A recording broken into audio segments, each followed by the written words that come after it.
Welcome back to our channel. तो आज के वीडियो में हम बात करने वाले हैं हमारा staff selection commission combined graduate level SSC CGL 2026 का ए टू जेड कैसे हम प्रिपरेशन करें, क्या हमारा एग्ज़ाम पैटर्न रहेगा। क्योंकि पहले टीसीएस करवाता था, अब इसको एडिक्विटी करा रहा है। तो जिसने भी 2026 में गवर्नमेंट जॉब लेनी है उन सब के लिए वीडियो बहुत यूज़फुल होने वाली है। एक पूरा रोड मैप होगा कि हमने कैसे प्रिपरेशन करनी है विद पैटर्न जो हमारा लेटेस्ट 2025 का एग्ज़ाम है उसके साथ। हम टॉपिक वाइज भी बात करेंगे। तो वीडियो को स्टार्ट करते हैं। सबसे पहले आप वीडियो को लाइक ज़रूर करके जाना, और अगर वीडियो हेल्पफुल लगे या कोई भी डाउट्स हो तो कमेंट्स में ज़रूर आप पूछ सकते हैं। अब जो 2026 का एग्ज़ाम होगा ना, उसमें एक्सपेक्टेड वैकेंसी हमारी 15,000 प्लस ही रहेंगी, और सैलरी आपको पता है 60,000 टू 90,000 होती है। इसके अंदर आपके group B and group C की पोस्ट होती हैं। तो एग्ज़ाम पैटर्न, तो वीडियो के बीच बीच में ना आपको बहुत इंपॉर्टेंट चीज़ें भी बताती रहूँगी मैं, तो वीडियो को स्किप मत करना। तो सबसे पहले हमारा प्री होता है जिसे हम टीयर 1 भी बोलते हैं। एक क्वालिफाइंग होता है, इसके मार्क्स आपके मेरिट में ऐड ऑन नहीं होते, तो ये सिर्फ आपने क्वालिफाई करना है, फिर आप सेकेंड आपका टीयर दे पाओगे। लेकिन इसके मार्क्स नेसेसरी भी होते हैं हमें गेन करने के लिए, क्योंकि ये ही डिसाइड करता है कि आप लोग टीयर 2 दोगे या नहीं दोगे। तो इसके अंदर मेन सब्जेक्ट्स हमारे maths, reasoning, English, GK and current affairs होते हैं। तो मैथ्स के हमें 25 क्वेश्चन पूछते हैं जो हमारे 50 मार्क्स के होते हैं। रीजनिंग का भी सेम है, 25 क्वेश्चन हैं 50 मार्क्स के। इंग्लिश में भी 25 क्वेश्चन रहेंगे 50 मार्क्स के। GK and current affairs combine होकर 25 क्वेश्चन पूछता है, जिसमें हमारे 50 मार्क्स का पूछते हैं। तो जो मैथ्स के अंदर हमारा एडवांस मैथ्स, वो सारा कुछ मैथ्स में आता है, और जीके एंड करंट अफेयर्स में ही आपका स्टार्टेड जीके, आपके जितने भी सब्जेक्ट्स हैं, हिस्ट्री, ज्योग्राफी, पॉलिटी, इकोनॉमिक्स, ये सब इसी में ही आते हैं। तो जो भी आप क्वेश्चन करेक्ट करोगे उसको, उसके आपके 2 मार्क्स आपके ऐड ऑन हो जाएंगे, और अगर गलत हो गया हमारा कोई क्वेश्चन तो इसके 0.5 डिडक्ट हो जाएंगे। तो हमारा बेसिकली टाइम हमें 1 आवर मिलता है, 1 आवर 60 मिनट्स जिसे हम बोलते हैं। और इसके अंदर देखो, वैसे हमें कोशिश करनी है कि जितना हम मैक्सिमम स्कोर कर पाएँ उतना हम करें।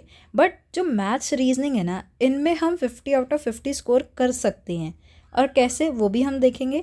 बाकी इंग्लिश भी आप स्कोर कर सकते हो 50 out of 50, but GK and current affairs में इतना हम अप्रॉक्सीमेट लेके चल ही नहीं सकते कि हम कितने अटेम्प्ट करेंगे।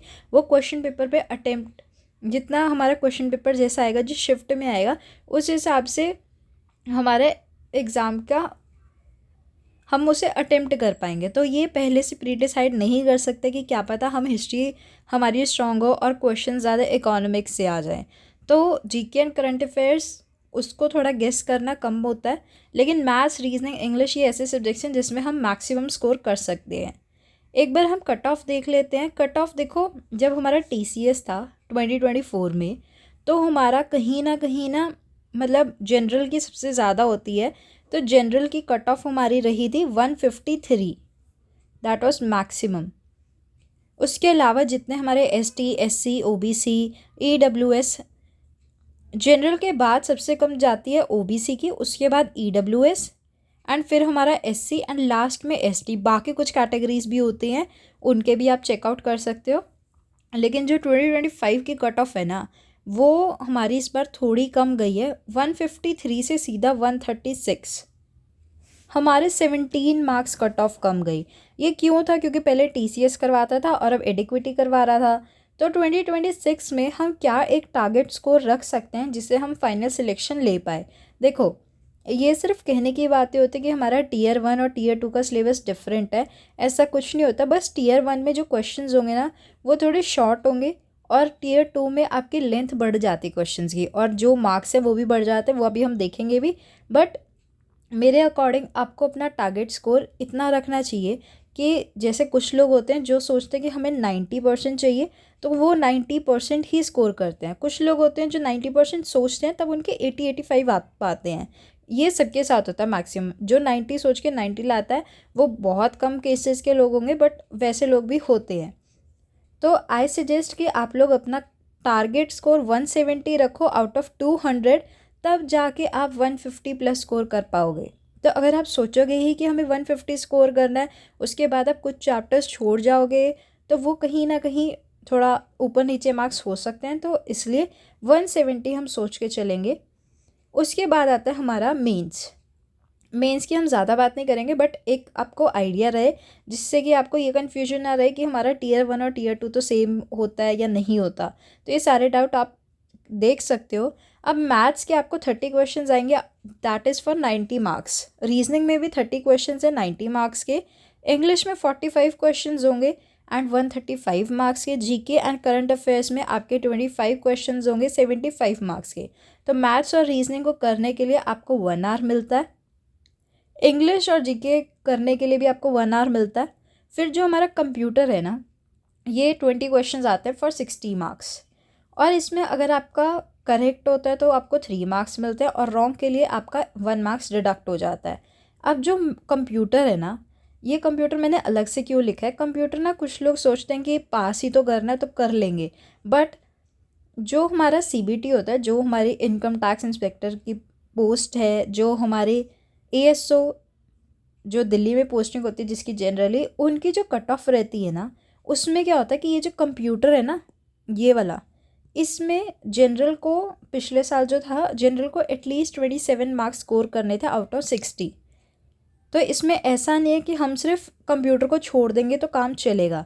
देखो ये चीज़ें पहले होती थी कि जिसका मैथ्स रीजनिंग स्ट्रॉन्ग है और इंग्लिश और जीके वीक है तो हो जाएगा, बट आज के टाइम में ऐसा नहीं है। सब में आपको चारों के चारों सब्जेक्ट्स में प्री के लिए और पांचों सब्जेक्ट्स में फॉर मेंस अपना बेस्ट देना पड़ेगा, तभी आप स्कोर कर पाओगे और तभी आपको अच्छी रैंक के साथ अच्छी जॉब मिल पाएगी। तो इसमें आप टारगेट लेके चल सकते हो कि 340 प्लस। देखो मेंस उसी का क्लियर होता है जो मैक्सिमम स्कोर करता है। अब मेंस में देखो, जो लोग मेंस दे रहे हैं ऐसा तो है नहीं कि उन्हें कुछ आता नहीं है, वो सब बढ़िया लोग होते हैं। मतलब देखो प्री में ना बहुत जो लोग सिर्फ फॉर्मेलिटी के लिए कह लो या जो सिर्फ एग्ज़ाम देने के लिए देते हैं, वो लोग हट जाते हैं प्री से। मेंस में वो सब लोग होते हैं जो बेस्ट होते हैं, उन बेस्ट में से फाइनल आउटकम निकलता है लोगों का। तो ये ऐसा नहीं है कि ये मेंस आसान होता है, तो ये बहुत मतलब इसके बाद आपका सिर्फ टाइपिंग और स्किल टेस्ट होता है, तो ये बहुत ही ज़्यादा इम्पॉर्टेंट एग्ज़ाम रहता है और थोड़ा डिफ़िकल्ट ज़रूर रहता है। तो प्रैक्टिस से सब कुछ आप स्कोर ज़रूर कर पाओगे। तो इसमें आप अपना मैक्सिमम आपको इसमें देना पड़ेगा। प्री में हम ये सोच सकते हैं कि हमारे 150 की जगह 160 आ गए या थोड़े कम आ गए, लेकिन हम मेंस में बैठ पाए तो that is good, but tier 2 में मैक्सिमम स्कोर करना ही पड़ेगा। कुछ लोग ऐसे होते हैं जिनके टीयर 1 में कम आते हैं, लेकिन टीयर 2 में वो ज़्यादा मार्क्स स्कोर करके क्लियर कर जाते हैं, और टीयर 1 में जिनके मैक्सिमम स्कोर भी आते हैं वो लोग कई बार मेंस भी क्लियर नहीं कर पाते। ऐसी स्टोरीज़ आपने सुनी ही होंगी। अब अपना गोल सबसे पहले आप ज़रूर सेट कर लो। अब देखो, अगर बीकॉम वाले जो हमारे चैनल के स्टूडेंट्स हैं, अगर वो वीडियो देख रहे हैं, वो लोग अपना, कुछ लोग एमकॉम भी कर रहे होंगे, कुछ अपना 1 साल के ड्रॉप के बाद एमकॉम सोच रहे होंगे, कुछ बैंकिंग एग्ज़ाम्स की तरफ भी ध्यान रख रहे होंगे, रेलवेज़ यूजीसी भी देना चाह रहे होंगे, कुछ लोग स्टेट एग्ज़ाम्स, कुछ प्राइवेट जॉब्स करना चाह रहे होंगे, कुछ लोग के फैमिली बिजनेसेस होते हैं वो उसको कंटिन्यू करना चाह रहे होंगे। तो आई सजेस्ट यू सबसे पहले अपना गोल डिसाइड करो। अगर आप ये सोच रहे हो कि हमें एग्ज़ाम क्लियर करना है, तो मुझे ऐसा लगता है कि आपको ऐसे नहीं करके चलना चाहिए कि बीच में आप दूसरे एग्ज़ाम्स भी देते रहो। उसमें मान लो आपका आज जनवरी, अभी हमारा जनवरी चल रहा है और हमारा एग्ज़ाम होता है जुलाई या अगस्त में एसएससी का, लेकिन बीच में हमारे 3-4 एग्ज़ाम्स हम और दे देते हैं, जैसे रेलवे का या कोई भी एग्ज़ाम। तो उससे क्या होता है ना, बीच में हमारा ये ध्यान हो जाता है कि हमारे पास 3 या 4 मंथ है, तो हम कहीं ना कहीं उस रेलवे की या दूसरे एग्ज़ाम की प्रिपरेशन करने लग जाते हैं, तो वो माइंड डाइवर्ट हो जाता है और हम एक ही चीज़ पे फोकस इतना नहीं रख पाते हैं। तो इट्स बेटर कि हम एक गोल रखें, एटलीस्ट हम एसएससी की इतनी तैयारी कर ले, जब हमारा एग्ज़ाम हो जाए उसके बाद, जैसे कुछ लोग इस साल देना चाह रहे होंगे तो उसके बाद आप लोग सोच सकते हो कि हमें दूसरे एग्ज़ाम देने हैं। बट अगर आपने सोचा है देने का, तो इट इज़ वेरी रेलिवेंट कि आप सिर्फ एसएससी को ही दो, और उसके अंदर भी आप ये डिसाइड करो कि आप कौन सी पोस्ट को टारगेट कर रहे हो। अब कुछ लोग ये भी सोचते होंगे कि हम कितने आज दें, कुछ लोग प्राइवेट जॉब्स करेंगे उसके साथ एसएससी देना चाह रहे होंगे, तो ये सब कुछ आप पे डिपेंड करेगा। तो मैं इसके अंदर ये नहीं कहूँगी कि आपको इतने आवर्स देने चाहिए या इतने नहीं देने चाहिए, तो it is all upon you. इसके अंदर कोई भी ऐसा नहीं है, कोई दिन का शेड्यूल नहीं है, कोई मंथली शेड्यूल नहीं है। किसी का मैथ स्ट्रांग हो सकता है और किसी की इंग्लिश वीक हो सकती है, तो उसका टाइम टेबल ऑफ कोर्स एक दूसरे बंदे से डिफरेंट ही रहेगा। तो कैसे हमें क्रैक करना है हमारा SSC CGL 2026? सबसे पहले हम हमारा सिलेबस कवर अप करेंगे विद द बेसिक सोर्सेज। अब ये UPSC तो है नहीं कि हम पहले NCERT पढ़ेंगे फिर हम न्यूज़पेपर्स पे जाएंगे। तो इसके अंदर सबसे पहले हमने सिलेबस कवर अप करना है, साथ में PYQs करते रहना और फिर साथ के साथ मॉक देने हैं और उसका एनालिसिस। ये सब कुछ एक साथ कैसे चलेगा वो भी हम देखेंगे, बट ये सब के सब चीज़ें अगर आप करते रहोगे ना तो you will surely clear SSC CGL। अब कुछ लोग आपकी इस जर्नी के बीच में आपको नेगेटिव लोग भी मिल सकते हैं, तो उनसे दूर रह के मिनिमम सोर्सेज के साथ उनके मैक्सिमम प्रैक्टिस के साथ आप सक्सेस अचीव कर सकते हो। हमेशा अपने पर्पस को याद रखो, हमेशा एक ही टीचर को फॉलो करो। देखो, जर्नी के स्टार्ट में आप 1 वीक 2 वीक लगा सकते हो to decide your teachers, decide your sources, लेकिन उसके बाद 1 महीने बाद आप ये नहीं कर सकते कि ये टीचर का समझ नहीं आ रहा। आप यूट्यूब पे बहुत सारे टीचर के फ्री कोर्सेज अवेलेबल हैं जिनके मैथ्स ना बहुत बेसिक है, मतलब जिन्होंने 10th के बाद नहीं पढ़ी है या मतलब इंटरेस्ट कम है, जिन्होंने बेसिक से करना है। आई सजेस्ट कि आप मैथ्स के लिए ना आदित्य रंजन को फॉलो करो। लेकिन अगर आपकी मैथ्स स्ट्रांग है, आपने 12th तक मैथ्स पढ़ी है, मैथ्स में आपका इंटरेस्ट है, आपकी कैलकुलेशन ऑलरेडी अच्छी हैं, तब आप गगन सर को फॉलो कर सकते हो। ऐसा कुछ नहीं है कि कोई टीचर बेकार है। हर टीचर यूट्यूब पे हो या ऑफलाइन सेंटर्स हो, उसकी बात भी हम करेंगे, ऑफलाइन करें कि ऑनलाइन, तो हर टीचर बेस्ट है। इट्स जस्ट कि हमें एक सोर्स को मल्टीपल रिविजन्स के साथ जब तक हम नहीं करेंगे तब तक एग्ज़ाम क्लियर नहीं हो पा सकता। तो हमने सबसे पहले बात की कि हमने सिलेबस कवर करना है, तो सिलेबस को कवर करें कैसे। अब कुछ लोग अभी जिनके BCom होगी जिन्होंने बैचलर्स कर ली होगी, क्योंकि हमारी बैचलर्स जून जुलाई तक ख़त्म हो जाती है। उसके बाद कुछ लोगों ने वैसे ही अटेम्प्ट भी देखा होगा SSC का। तो अब कुछ लोगों को डाउट्स थे कि हम ऑनलाइन इसकी तैयारी करें या ऑफलाइन। देखो, ऑनलाइन उन लोगों के लिए जिनका शेड्यूल फिक्स है कि हमें इस टाइम पे उठना है और इसके बाद हम 4-5 घंटे की वीडियो सेल्फ स्टडी कर सकते हैं, फिर अपने नोट्स भी बना सकते हैं।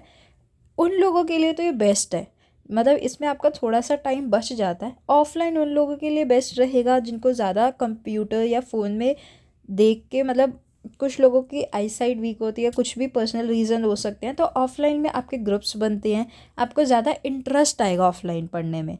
तो इट इज़ अपॉन यू कि आपका क्या क्राइटेरिया है, आपने किस बेसिस पे पढ़ना है।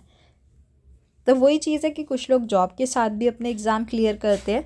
तो अगर आपको सबसे पहले सिलेबस हमने कवर तो करना है, लेकिन सबसे पहले सिलेबस के जो PDF होगे ना उसको डाउनलोड करके रख लेना, क्योंकि कई बार ना कोई छोटे मोटे टॉपिक्स होते हैं जो मिस आउट हो जाते हैं। तो एक बार सिलेबस कवर करने के लिए सबसे पहले A to Z सब चीज़ें कवर करो, फिर उन चीज़ों पे जाओ जो ज़्यादातर रिपीट हो रही हैं। तो सबसे पहले हमारा मैथ्स है। मैथ्स में हमने कैसे 50 out of 50 स्कोर करना है।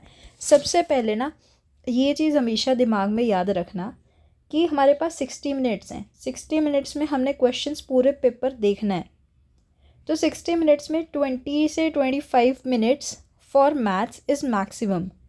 इससे ज़्यादा अगर आप मैथ्स पे लगाओगे ना आपका पेपर छूट जाएगा और क्या पता है ईजी पोर्शन आपका स्किप आउट हो जाए। तो मैथ्स देखो, पढ़ना ये तो आपने एंड तक ही है, but try to cover 4 months में आपका सिलेबस कवर हो जाए। और मैं ये नहीं कहूँगी कि यूट्यूब पे फ्री है, यूट्यूब पे ज़रूर फ्री है, बट मैंने भी ये चीज़ एनालाइज करी है, खुद देखी है, खुद एक्सपीरियंस की है। जो यूट्यूब पे आपको चीज़ें मिल रही है और जो आपको पेड बैचेस में मिल रही है उसमें आपको बहुत फ़र्क मिलेगा देखने को। पेड बैचेस में आपको A to Z, मतलब आपको बेसिक फर्स्ट क्लास, जैसे हम कॉलेजेस में जाते हैं जब भी हमारे नर्सरी KG से जैसे ABCD सिखाते हैं वैसे आपको पेड बैचेस में मिलता है। हर टीचर का पेड बैच बहुत अच्छा है। तो सबसे पहले आप पेड बैच लो मैथ्स के लिए, ज़्यादा एक्सपेंसिव नहीं होगा, 1000 तक मोस्ट प्रोबेबली हो जाता है और सिर्फ मैथ्स का ही कोर्स लेने को होता है। बाकी रीजनिंग, इंग्लिश, ये सब चीज़ें आपको मिल जाती है यूट्यूब से। तो अगर आपके पास आपने कोई ऑफलाइन ट्यूटर ले रखा है या ऑफलाइन आपकी कोचिंग है तो आप वहाँ से भी कर सकते हो, लेकिन हमेशा अपनी एक प्रॉपर नोटबुक बनाओ मैथ्स की। तो चैप्टर वाइज कर लो, सबसे पहले चैप्टर वाइज जाते रहो। अब इसके अंदर देखो, पहले हमारे बड़े क्वेश्चंस आते तो जो भी था हम सॉल्व कर लेते, लेकिन आज ऐसा है कि हमें शॉर्टकट के बिना आप पेपर में क्वेश्चन सॉल्व नहीं कर सकते। तो जो जैसे आपकी बुक्स हैं, एक फ़िज़िक्स वाला की भी बुक है, आप उसे भी रेफ़र कर सकते हो, वरना किरण आपने सुनी होगी, पिनाकल भी आपने सुनी होगी। अब किरण वाली बुक की मैं बात बता दूँ। अब इसमें ना ऐसा है, आपको जैसे ना एक चैप्टर है, हम मान लेते हैं सबसे पहला चैप्टर परसेंटेज ही है, उसमें ना 7-8 टाइप होंगे। उस 7-8 टाइप में हर टाइप के 40 से 50 क्वेश्चन होंगे। और जब आप बुक से करोगे ना, आपको लगेगा कि ये सारे क्वेश्चंस बहुत ईजी, आप सॉल्व भी कर लोगे। लेकिन जब आप दोबारा से रिवाइज करने जाओगे, तब आपको ऐसा लगेगा कि ये क्वेश्चंस तो हमसे सॉल्व ही नहीं हो रहे। वो सब प्रैक्टिस है और उसमें कंसिस्टेंसी लेके आना बहुत ज़रूरी है। तो जैसे मान लो हमारे 10 चैप्टर्स हैं, हम मान के चलते हैं अभी हमारे पास मैथ्स में, सिर्फ अर्थमेटिक में, तो हम उस 10 के 10 चैप्टर्स को ऐसे नहीं कि वन गो में करते रहो, लास्ट में रिविजन करेंगे। जब हमारा एक चैप्टर या 2 चैप्टर कवर अप हो जाए, उसके बाद उन 2 चैप्टर्स के आप चैप्टर वाइज MCQ कर सकते हो, जो कि आपको पता है आप टेक्स्ट बुक से कर सकते हो उसे। फिर आप अर्थमेटिक से स्टार्ट कर लो। और अर्थमेटिक में भी ऐसा नहीं है कि आप सिर्फ अर्थमेटिक के सारा सिलेबस करते जा रहे हो और उसके बाद आपने एडवांस को देखा ही नहीं, फिर एडवांस एग्ज़ाम का टाइम आ गया और फिर आपको लग रहा है कि एडवांस तो छोड़ ही देते हैं, एडवांस कम आता है, ये आता है, वो आता है।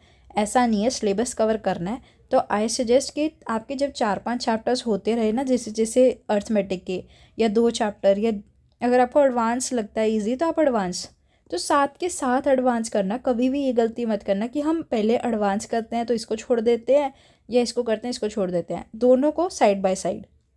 अब देखो टॉपिक वाइज, ये चीज़ें मैंने बीकॉम के हर सेमेस्टर के लिए भी की हुई थी। तो नंबर सिस्टम जो चैप्टर है, परसेंटेज है, profit loss, discount, SI CI, ratio proportion, partnership, average, time work, time distance, simplification, आपको दिख रहा होगा कि सब में 1 से 2 क्वेश्चंस लिखे हैं। देखो आपको पता है कि हमें 25 क्वेश्चंस आने हैं। अभी जैसे आपको आइडिया ना हो तो 30 to 35 लोग SSC CGL का फॉर्म भरते हैं, बट जाते लगा लो 15 से 20 लाख लोग हैं देने। इसके अलावा इसके अंदर हमारी शिफ्ट बनती है, शिफ्ट 1, 2, 3, और SSC 10 डेज़ में लगा लो, 10 से 15 जितने भी फॉर्म्स आते हैं उस हिसाब से, 10 डेज़ के हिसाब से आप ये मान लो कि 30 पेपर्स हो जाएंगे। तो 30 शिफ्ट होती हैं हमारी। उन 30 शिफ्ट में ऐसा तो है नहीं कि हर शिफ्ट में डिस्काउंट का एक ही क्वेश्चन आएगा। क्या पता उस शिफ्ट, किसी शिफ्ट में डिस्काउंट से 0 क्वेश्चन आ जाए, क्या पता किसी शिफ्ट में डिस्काउंट से 3 क्वेश्चन आ जाए। तो ये एक बेस है कि हर चैप्टर से हमें कहीं ना कहीं 1-2 क्वेश्चन तो मिलेंगे ही मिलेंगे। मतलब आपको ऐसा नहीं, आप कोई भी चैप्टर स्किप आउट कर सकते हो, आपके लिए हर चैप्टर इंपॉर्टेंट रहेगा। एडवांस में देखो 5 चैप्टर्स हैं आपके, algebra, trigonometry, geometry, mensuration, DI। अब स्टैट्स, पाई चार्ट, वो सब चीज़ें इसी में इंक्लूडेड है।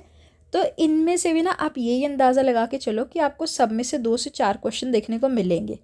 अब ट्रिग्नोमेट्री इज़ वेरी इंपॉर्टेंट, इससे 3-4 क्वेश्चन बन जाते हैं, अलजेब्रा से भी बन जाते हैं, ज्योमेट्री से भी, मेंसुरेशन और DI से भी।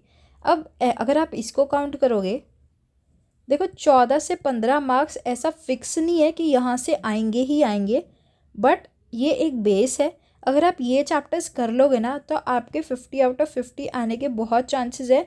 बट इसके अंदर एक चीज़ ये ज़रूर रहेगी कि फ़िक्स नहीं है, किसी चैप्टर से कोई टीचर ये नहीं कहेगा कि इससे 101% 10 क्वेश्चन आएंगे। एक एवरेज लिया जाता है। जैसे 2025 का एग्ज़ाम हुआ कि सब शिफ्टों में, 30 शिफ्टों में से 10 या 15 शिफ्टों में भी डिस्काउंट का अगर एक क्वेश्चन था, तो हम ये मान लेते हैं कि डिस्काउंट इज़ इम्पॉर्टेंट, कि उससे एक क्वेश्चन आ रहा है।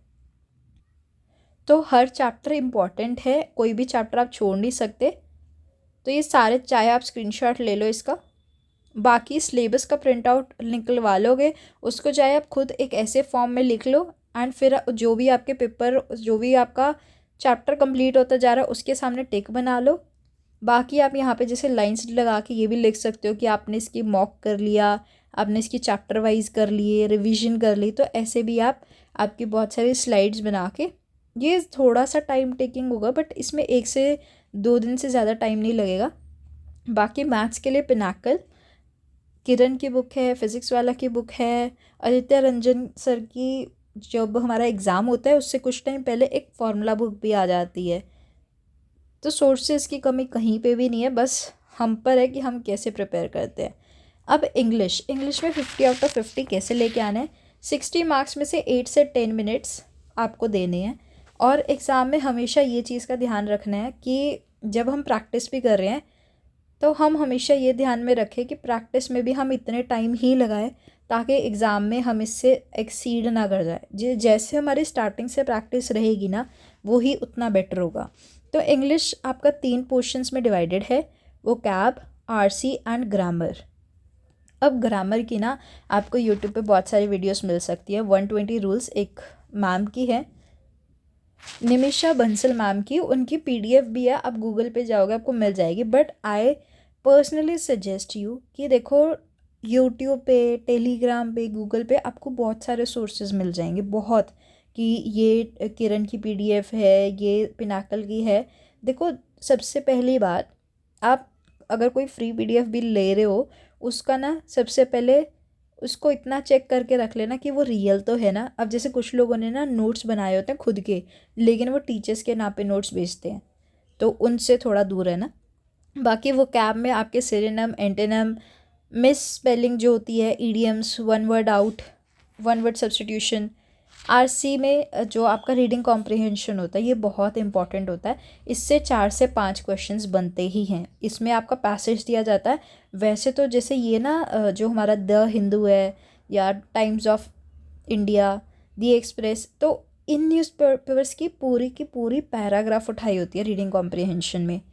किसी किसी में इजी भी आ सकता है, किसी में मुश्किल भी हो सकता है, लेकिन ये जितने भी हैं ना ये सारे आपके रीडिंग कॉम्प्रिहेंशन से कवर हो जाएंगे। तो आई सजेस्ट कि इंग्लिश के लिए सबसे पहले तो वोकैब, रोज़ की 50 वोकैब आप सोच के रखो कि आपने 20 से 50 वोकैब करनी है। जब आपके 4 दिन हो गए, 4 दिन कर लो, 3 दिन आप कुछ भी याद ना करो वोकैब में। तो जब आपके ऐसे करते करते आपके एटलीस्ट 1000+ आपने वोकैब याद कर ली होगी, तो आप एग्ज़ाम में बहुत इजीली वोकैब की सॉल्व कर पाओगे। अब जैसे जो हमारी चीज़ें होती है जैसे कैलीग्राफी, ओलिगोपोग्राफी, मतलब जिसमें ग्राफी ऐड हो गया, तो इसके लिए आप ब्लैक बुक भी सजेस्टेड है आपको, आप वो देख सकते हो। तो देखो कंटेंट बहुत है, बहुत सारे यूट्यूब पे आपको सोर्सेस मिलेंगे। आप जब तक वीडियोस देखना बंद नहीं करोगे सिर्फ स्ट्रैटेजी के नाम पे कि आप 10, 15, 50 वीडियो देख रहे हो, 1 महीने बाद फिर देख रहे हो, एग्ज़ाम से 10 दिन पहले फिर देख रहे हो, तब तक कुछ नहीं होगा। आपकी क्या पता मेरी स्ट्रैटेजी भी किसी के लिए वर्क ना करे, पर क्या पता किसी के लिए करे। तो मैं ये नहीं कह रही कि सबके लिए ये स्ट्रैटेजी वर्क करेगी। सबसे पहले आपको खुद की स्ट्रैटेजी ही बनानी पड़ेगी। तो आप पैसेजेस सॉल्व करो। ग्रामर के 120 रूल्स हैं, आप डिवाइड करो, आपके पास कितने दिन हैं उस हिसाब से आप डिवाइड करो उन्हें। बाकी अमन वशिष्ठ सर हैं, तरुण ग्रोवर सर हैं, नीतू मैम है।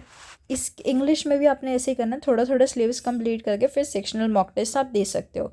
अब ये भी आपको टॉपिक्स वाइज बताया हुआ है, ये आपके टॉपिक्स हैं, बट अब ये देखो सब में से एक एक दो दो चीज़ें आती है। तो synonym, antonym, one word substitution, idiom phrases, para jumble, misspelled words, cloze test, homonyms, direct indirect, common errors, सब में से क्वेश्चंस आते हैं। तो ऐसा नहीं है कि बस मैंने ये पढ़ लिया तो हमारा एग्ज़ाम क्लियर, ऐसा नहीं है। जब तक आप सब नहीं पढ़ोगे एग्ज़ाम में क्या पता आपको 4-5 क्वेश्चन तो आप वैसे ही गलत कराओ, क्योंकि एग्ज़ाम का इतना प्रेशर होगा। और पेपर में से 100 में से कुछ क्वेश्चंस क्या पता आपको आते ही ना हो। फिर रीजनिंग में 50 आउट ऑफ 50 हमें कैसे लेनी है।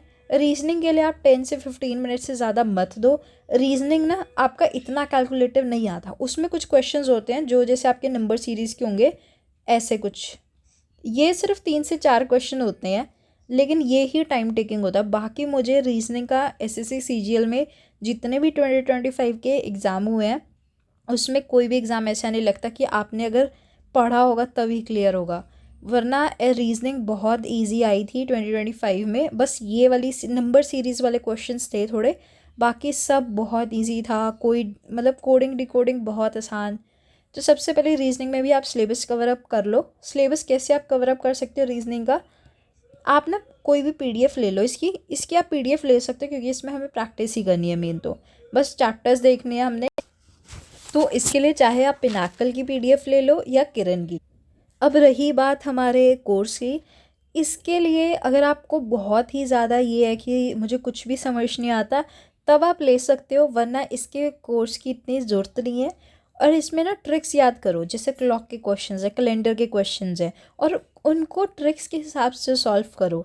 देखो, एक बारी के लिए हमें ट्रिक समझ आ जाती है, लेकिन बाद में जब हमें इम्प्लीमेंट करना होता है ना, मैंने बहुत लोगों को देखा मैथ्स में भी, जैसे ये हमारा कुछ वो होते हैं जो शॉर्टकट होते हैं मल्टीप्लिकेशन की, 23 × 11, वो एक बारी के लिए शॉर्टकट मेथड याद रख लेंगे, लेकिन जब उन्हें शॉर्टकट अप्लाई करना होगा ना, कि जब क्वेश्चंस में अप्लाई करना और कम टाइम है, तब वो ये बेसिक बेसिक वाला ही उठाएंगे।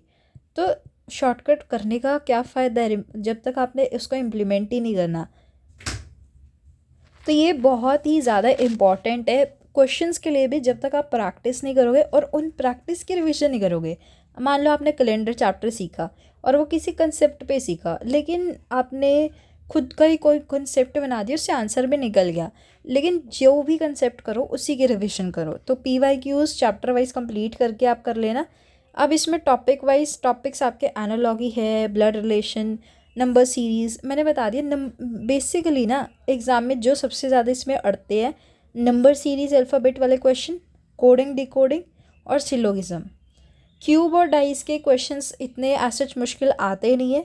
बाकी सारे क्वेश्चंस ऐसे हैं कि आपने अगर एक बार भी इन्हें पढ़ा ना, ये आप एग्ज़ाम में बहुत आराम से कर सकते हो। लेकिन जो मैंने बता दी, ये 3-4 टॉपिक्स हैं, तो ये सारे टॉपिक्स हैं आपके, आप इन्हें डिवाइड कर सकते हो। रीजनिंग आप बहुत इजीली 1 महीने में कवर अप कर सकते हो, क्योंकि इजी है, इसके क्वेश्चंस आपको सॉल्व हो जाएंगे। लेकिन प्रैक्टिस, क्योंकि हमें 25 questions in around 10 to 15 minutes करने हैं। कुछ क्वेश्चंस आसान भी होंगे, बट कुछ क्वेश्चंस ऐसे भी होंगे। और एग्ज़ाम में हमेशा ये चीज़ याद रखना, मैथ्स और रीजनिंग के लिए, अगर कोई क्वेश्चन है जिसमें आपको 2, 4, 5 मिनट लग रहे हैं, उस क्वेश्चन को वहीं छोड़ दो। कोई ज़रूरी नहीं है, अगर आप 1-2 क्वेश्चन छोड़ भी दोगे, हमें पेपर कंप्लीट करना है, हमें वो 1-2 क्वेश्चन के नंबर नहीं मिल रहे, हमें पूरे पेपर करने के नंबर मिलने हैं। तो हमेशा एक ही सोर्स पे स्टिक करो, एक ही टीचर पे, उन्हीं के नोट्स बनाओ, उन्हीं की रिविजन करो, उन्हीं की प्रैक्टिस रखो। हमेशा अपने जिस भी टीचर से पढ़ रहे हो उस पर ट्रस्ट रखो, तभी उसी के टीचर के सोर्सेज ले लो, वैसे तो वही बढ़िया रहता है। बार बार टीचर को चेंज करके, बुक्स को, स्ट्रैटेजी को चेंज करके कुछ भी नहीं होगा। एक स्ट्रैटेजी बना लो, 2026 में आप तभी एग्ज़ाम क्लियर कर पाओगे। यू शुड ऑलवेज रिमेंबर कि किस पर्पज़ के लिए आप एग्ज़ाम क्लियर करना चाह रहे हो, चाहे वो मनी है, आपकी आप किसी अथॉरिटी के लिए करना चाह रहे हो, खुद के लिए या फैमिली या किसी भी चीज़ के लिए। हमेशा एक पर्पज़ बना के रखो, बिना पर्पज़ के कोई भी काम कोई नहीं करता। एंड वीडियो के कमेंट में ज़रूर लिख के जाना कि हम अपनी स्ट्रैटेजी बनाएंगे और उसको फॉलो करेंगे, और कितने टाइम तक आप उसे फॉलो करते हैं वो भी ज़रूर बता के जाना। अब GK एंड करंट अफेयर्स, ये 50/50 थोड़ा मुश्किल है, बट हम कैसे अपना बेस्ट दे सकते हैं कि हम मैक्सिमम स्कोर करें। इसमें देखो, 5 से 10 मिनट से ज़्यादा लगाने का कोई फ़ायदा नहीं है। सबसे पहले अपना सिलेबस कवर अप कर लो, चाहे आप लूसेंट से कर लो, फाटमैन परमार सर की बुक है, तो उनकी वीडियोस भी है चैनल पे, बट वही बात है, उनकी वीडियोस हैं, एक बार देखोगे समझ आ जाएगा। बहुत सारी वीडियोस हैं, बट जब तक रिवीजन नहीं करोगे तब तक कोई फ़ायदा नहीं है। और ये चीज़ें जो लोग प्रिपरेशन कर रहे हैं 1-2 साल से, वो इस चीज़ पे ज़रूर एग्री करेंगे। नोट्स आपके हिस्ट्री, जोग्राफ़ी, इकोनॉमिक्स, पॉलिटी, इन सब्जेक्ट्स के आप ज़रूर बना सकते हो। बाकी हिस्ट्री से क्वेश्चंस आते हैं, अच्छे क्वेश्चंस आते हैं, 4 से 5। जोग्राफ़ी से भी 2-3 आ जाते हैं, इकोनॉमिक्स से 1 या 2 ही आते हैं, पॉलिटी से भी 1 से 2 क्वेश्चंस रहते हैं। साइंस में यूजुअली 4 से 5 आ जाते हैं, क्योंकि इसके अंदर बायो से ज़्यादा क्वेश्चंस आते हैं। फिज़िक्स और केमिस्ट्री से 1 या 2 मुश्किल से आ जाते हैं। बाकी करंट अफेयर्स के लिए आई सजेस्ट कि करंट अफेयर्स को इतनी भी इम्पोर्टेंस नहीं देना कि बाकी सब भूल जाओ। तो करंट अफेयर्स के लिए 1 ईयरली मैगजीन्स अभी आप जैन से शुरू कर सकते हो। जैन से आप पिछले 1 साल की वो चीज़ें उठा लो, जैसे मंथली मैगजीन आपके परचम चैनल है, इंडोलॉजस है। तो 1 ईयर से ज़्यादा की करंट अफेयर्स पढ़ने की इतनी रेलेवेंस है नहीं है। और करंट अफेयर्स में भी टॉपिक्स जैसे जो स्पोर्ट्स के इवेंट्स है, इंटरनेशनल इवेंट्स हैं, कोई डैम्स न्यू जो लॉन्च हुए हैं, या कोई सैनिटरी जो हमारे जो वर्ल्ड पार्क्स हैं, मतलब जो सिर्फ रेलेवेंट है। करंट अफेयर्स में बहुत चीज़ें होती हैं तो हम यूपीएससी नहीं दे रहे हैं, हम एसएससी दे रहे हैं, हमें सिर्फ 4 से 5 क्वेश्चंस आने हैं। तो कुछ लोग करंट अफेयर्स को स्किप आउट भी करते हैं, बट आई सजेस्ट कि कई बार ना 10 से 15 नंबर तक भी चला जाता है करंट अफेयर्स, तो मतलब किसी किसी शिफ्ट में। तो इट्स बेटर कि हम सब करके जाए। जो स्टैटिक जीके में आपका आर्ट एंड कल्चर कर सकते हो आप, बुक्स जो भी जितनी भी हमारी बुक्स हैं, अवार्ड्स हैं हमारे, और 2011 का सेंसस ज़रूर करना है। इसमें भी आप सब्जेक्ट वाइज अपने हिसाब से एक टाइम टेबल बना लो, एक स्ट्रैटेजी बना लो। ये एक पूरा फ्रेमवर्क है कि इससे मतलब इसमें बहुत चीज़ें ऊपर नीचे हो सकती हैं, बट ये एक बेसिक फ्रेमवर्क है। अब मॉक टेस्ट कैसे देने हैं? एक तो मॉक टेस्ट आप प्रिपरेशन के 1-2 हफ्ते बाद ही दे दो, जिससे आपको पता चल जाए कि आपको 200 में से आपके कितने मार्क्स आ रहे हैं और आपको कितने आने चाहिए। फिर जब आपका 50% 70% हो जाए, तब आप वीकली 2 लगाने लग जाओ, हर वीकेंड। 90% जब आपका सिलेबस हो जाए, तब आप वीक में 2 लगाओ, और जब एग्ज़ाम आने वाला है तब रोज़ के मॉक्स लगाओ, क्योंकि तब तो रिवीजन ही करनी होती है, तो मॉक्स से ही कर लो। फिर उनका एनालिसिस करो, उसकी मॉक की अलग से एक नोटबुक रखो। अब रिवीजन डेज जो है, ये क्या चीज़ है रिवीजन डेज? अब कुछ लोग करेंगे कि हम 10 से 15 दिन पढ़ ले, एंड फिर हम 3 से 4 दिन या 4 से 5 दिन का ब्रेक रखें, फिर हम सिलेबस सब कवर अप करें। ये ठीक है, लेकिन इसमें एक चीज़ ज़रूर याद रखना कि जो मान लो आपने एक दिन में 5 से 6 घंटे पढ़ाई की, तो रात को आधा घंटा ऐसा रखना है जिसमें आप पूरा एक शेड्यूल बना कर लो, एक रिवीजन से कि मैंने ये टॉपिक किए। अब मैथ्स है, आप मैथ्स के सारे फॉर्मूलाज लिख लो, उनको रिवीजन रख लो। एक तो क्वेश्चन रात को चेकआउट कर लो। अगर आप रात को पूरी रात पढ़ते हो, तो जिस भी टाइम आप एंड कर रहे हो पूरे डे को, उस टाइम कर लो। तो minimum books plus maximum revision ही आपका सिलेक्शन ले सकता है, आपको दिला सकता है। तो मॉक्स हो गए हमारा सारे सब्जेक्ट्स की डिटेल में। अगर आपको किसी सब्जेक्ट की, किसी चैप्टर की कोई पर्टिकुलर वीडियो चाहिए, तो आप ज़रूर कमेंट कर सकते हो। बाकी इससे बाहर आपको जाने की ज़रूरत नहीं है। आप ये वीडियो के बाद चाहे 50 वीडियो देखना, बट आपको कुछ डिफरेंट नहीं मिलेगा। हर वीडियो में आपको ऐसे बेसिक ही मिलेगा। जब तक आप खुद के स्ट्रेंथ को एनालाइज ना करके, जब तक आपको अपनी वीकनेस, आपसे ज़्यादा खुद को कोई नहीं जानता, तो अपनी वीकनेस अपने स्ट्रेंथ के अकॉर्डिंग अपने शेड्यूल्स, अपने टाइम टेबल्स, अपनी स्ट्रैटेजीज़, अपने हिसाब से बुक्स। अब कुछ लोगों को क्या पता मैथ्स पे ज़्यादा टाइम लग जाए, और वो लोग मैथ्स के मतलब उन्हें 1000 क्वेश्चन करने पर भी उन्हें फिर भी कहीं ना कहीं क्लैरिटी ना हो। और कुछ लोग ऐसे होंगे जिन्हें मैथ्स के 500 क्वेश्चन में भी वो लोग अच्छा स्कोर कर जाएं। तो सिर्फ पर्सन टू पर्सन वेरी करेगा ये। तो all the very best for your exam.